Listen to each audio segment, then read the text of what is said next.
नमस्कार, मैं हूँ ऋषि कपूर। आप लगातार लोगों को हैरान कर रहे हैं, सरप्राइज कर रहे हैं। देखिए, कलाकार की हैसियत से ये मेरी ड्यूटी है, ये मेरा फ़र्ज़ है कि मैं आपको मैं सरप्राइज़ करूँ, आपको चकित सा रहने दूँ कि मैं ऐसे भूमिका करूँ कि लोगों को शायद मुझसे वो उम्मीद ना करते हों। तो एज एन एक्टर मैं बड़ा खुश हूँ कि मुझे ऐसे आज मौके मिल रहे हैं कि मैं कर सकता हूँ, जो कि मैंने नहीं किया।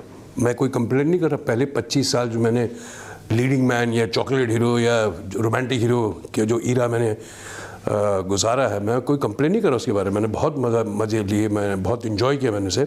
लेकिन ये जो इस बार मैं जो भूमिकाएँ कर रहा हूँ और मुझे जो रोल्स मिल रहे हैं, मैं बहुत खुश हूँ, क्योंकि मुझे एक्टिंग का कभी मौका ही नहीं मिला, कभी स्कोप ही नहीं मिला।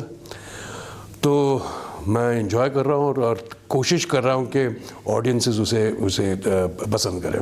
ऋषि जी, लोग कहते हैं कि ज़िंदगी जो है बहुत कम किस्मत वालों को 2 मौके देती है या 2 इनिंग्स देती है। आपके करियर को अगर हम देखें तो आपकी 2 पारियां दिखती हैं, एक फर्स्ट इनिंग्स फिर एक सेकंड इनिंग्स। फर्स्ट इनिंग्स जैसे आपने बताया कि आप बिल्कुल चॉकलेटी बॉय, लवर बॉय की भूमिका में आए, फिर सेकंड इनिंग शुरू हुई। तो मैं अगर उसको डिफाइन करना हो तो हम ये कहेंगे कि पहली पारी जो थी वो आपकी प्यार वाली थी और दूसरी पारी जो है वो धमाके वाली है। अच्छा, आपने धमाका बोला, आपने नफरत नहीं कहा। नहीं, जैसे मैंने अभी कहा कि मैं एक एक्टर हूँ और एक एक्टर की हैसियत से मुझे हर रोल करना चाहिए। ये उम्र में आपको बहुत जल्दी सब कुछ हासिल हुआ। फर्स्ट इनिंग्स जब आप खेल रहे थे अपनी, तब बहुत जल्दी आपने हासिल कर लिया था, स्टारडम आपको बहुत जल्दी मिला। अभी भी आपको बहुत जवानी में ये दूसरी इनिंग्स खेलने को मिल रही है। आप संतुष्ट हैं, सेटिस्फाइड हैं? Very have you got your due? Absolutely. मैं जैसे ड्यू मतलब कि पहले मैं स्टार था, अब मुझे एक्टर रिकग्नाइज किया जा रहा है, क्योंकि मुझे जब मैं स्टार था मुझे वो रोल नहीं मिलते थे, मुझे अच्छे कैरेक्टर नहीं मिलते थे ना। हमारा वो यूजुअल हिंदी हीरो का जो होता है वही होता था, गाने गाना, पहाड़ियों में लड़की के साथ रोमांस करना, ऐसी पिक्चरें बनती थी मेरे साथ, कोई सब्जेक्ट तो बनते नहीं। अब टाइम बदल गए हैं, ऑडियंसेस चाहती हैं कि कुछ कहानियाँ हो, बने हट के पिक्चरें बने।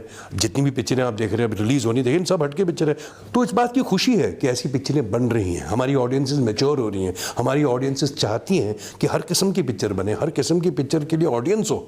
जैसे कि हमारी मार्केट में अगर कपड़ा बिकता है तो हर किस्म का कपड़ा बिकता है, कॉटन बिकता है, सिल्क बिकता है, खादी बिकता है, रेयॉन बिकता है, हर किस्म। तो वैसे भी हर पिक्चर भी होनी चाहिए ऐसी किस्म, हर किस्म की पिक्चर आनी चाहिए। आप कभी अपने वो वाले रोल्स मिस करते हैं? नहीं, बहुत कर लिया भाई यार, माफ करो। अब नहीं होता अभी हमसे। अब रणबीर कर रहे हैं ना, रणबीर रोमांटिक हो गया अभी। ये बड़ी हैप्पी सिचुएशन है आपके लिए, किसी पिता के लिए और किसी पुत्र के लिए, दोनों के लिए ही, कि आपको रणबीर कपूर के पिता के तौर पर भी जाना जा सकता है और वाइस वर्सा भी हो सकता है। मैं आपको एक अच्छी बात बताऊं, मैंने एक दिन किसी को अच्छा कहा कि मुझे पता था कि मैं बहुत बड़े बाप का बेटा हूं, लेकिन मुझे ये नहीं पता था कि मैं बहुत बड़े बेटे का बाप हूं। ये बड़ी हैप्पी सिचुएशन है। देखिए, बहुत अच्छी बात है। किसी ने मुझे पता था कि मैं बहुत बड़े बाप का बेटा हूं, लेकिन मुझे ये नहीं पता था कि मैं बड़े बेटे का भी बाप हूं। एज एन एक्टर जो आपके अंदर बैठा है वो हमेशा कहेगा कि आपकी पहचान ये होनी चाहिए कि रणबीर कपूर आपका बेटा, ऋषि कपूर का बेटा रणबीर कपूर।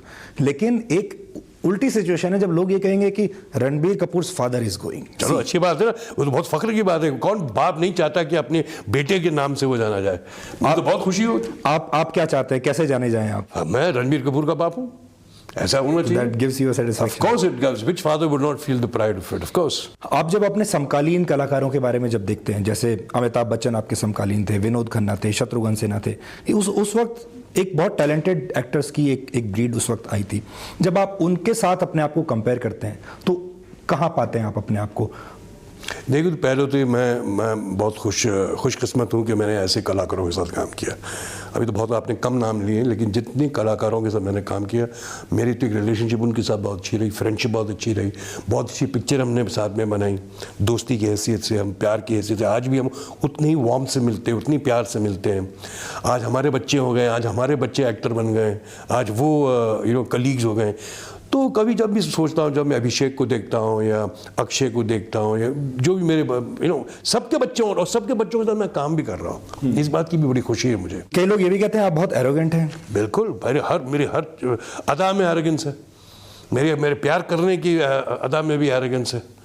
तो ये मेरा नेचर है, it's part of my nature, I can't change it, but I don't hurt you with my arrogance. मैंने कई पेपर में बोला भी था कि मैं अगर किसी से बात करता हूँ जो मेरा अगर घर में मेरा नौकर है तो मैं से एरोगेंस से बात नहीं करता, मैं पूजा में अपनी एरोगेंस नहीं दिखाता, मैं अपनी ग्रैंड डॉटर से एरोगेंस से बात नहीं करता। मगर अगर मैं एरोगेंट हूँ तो एक वो मेरा नेचर है। मैं I don't want to be rude to you intentionally, ये मैं कहना चाह रहा हूँ। आखिरी सवाल आपसे, आपका कोई इतनी जल्दी आखिरी सवाल? नहीं, आप अगर आप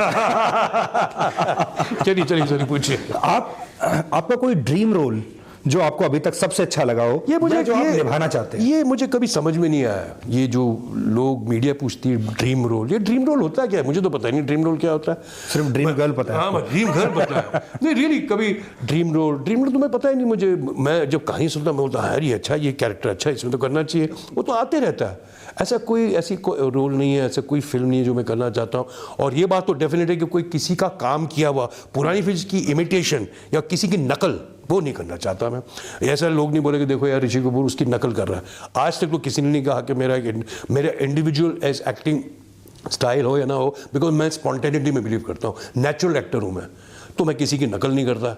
मैं किसी की तोहमत मेरे पे नहीं लगाई कि आपने इंटेंशनली किसी की एक्टिंग आपने कॉपी की है, तो मेरा है ही नहीं। मैं किसी की नकल करना चाहता हूँ ना मेरा कोई ड्रीम रोल है। Rishi ji, you are a very thinking actor, जिम्मेदार नागरिक हैं आप इस देश की। अपार्ट फ्रॉम एक्टिंग, एक एक्टर के अलावा एक देश के बहुत प्रोमिनेंट सिटीजन होने के नाते कभी देश के बारे में कभी कोई थॉट्स आपको आते हैं? कभी आपको लगता है कि आप कुछ लोगों से कहना चाहेंगे?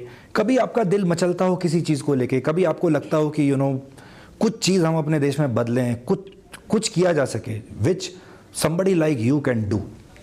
देखिए, बहुत भारी रिस्पॉन्सिबिलिटी जो आप कह रहे हैं, दुख इस बात की होती है। मैं अभी हाल ही में कल परसों ही अमेरिका से आया हूँ, और मैं ये जो आपने प्रश्न पूछा, इम्पोर्टेंट प्रश्न, मैं ये देखता हूँ कि ये मुल्क इतना तरक्की कर रहा है, कर चुका है, कर भी रहा है।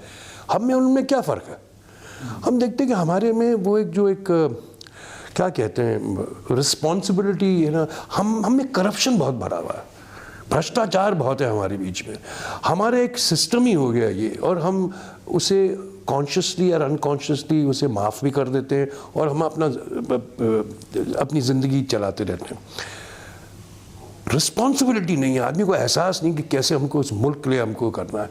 अगर मॉरली हर आदमी अपनी रिस्पॉन्सिबिलिटी ले ले, और तो आई टेल यू, हिंदुस्तान जैसा कोई मुल्क वर्ल्ड में नहीं हो सकता। We are number 1 in the whole world. आज हर डिपार्टमेंट में, हर क्षेत्र में हिंदुस्तानी है अमेरिका में। डॉक्टर बोल दीजिए, साइंटिस्ट बोलिए, कंप्यूटर साइंस में बोलिए, जहाँ जाइए, और हर बड़े बड़े पोस्ट में हिंदुस्तानी है। वो क्यों अपने वतन से दूर रह के वहाँ काम कर रहे? वो क्यों नहीं अपने वतन आ सकते? आना चाहते, लेकिन हमारा सिस्टम गलत है। ये सिस्टम को बदलना है, वो मैं अकेला तो कर नहीं सकता, लेकिन हाँ, किसी ने अगर 100 मील चलना है तो एक कदम तो आगे किसी ने बढ़ाना है। तो हमें सब मिलके ये सोचना करना है। मैं नहीं जानता, मैं एक एक्टर हूँ, मैं बहुत छोटी है, मेरी तो हैसियत भी नहीं कुछ, लेकिन ये बात कह तो ज़रूर सकता हूँ कि जब मैं देखता हूँ दूसरे मुल्कों की तरक्की, तो मुझे इस बात का बहुत क्या बोलता हूँ, शेमफुल लगता है कि हमारे अगर करप्शन ना होता तो हमारी देश कहाँ की कहाँ होती।